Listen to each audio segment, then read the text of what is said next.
श्रीं क्लीं श्रीं कुबेराय अष्टलक्ष्मी मम गृहे धनं पूरय पूरय नमः।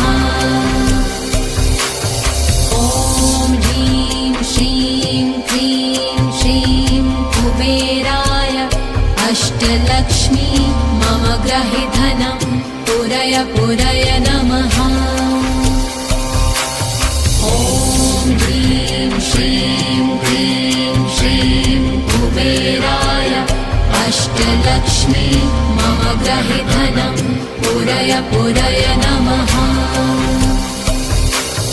ॐ ह्रीं श्रीं क्लीं श्रीं कुबेराय अष्टलक्ष्मी मम गृहे धनं पूरय पूरय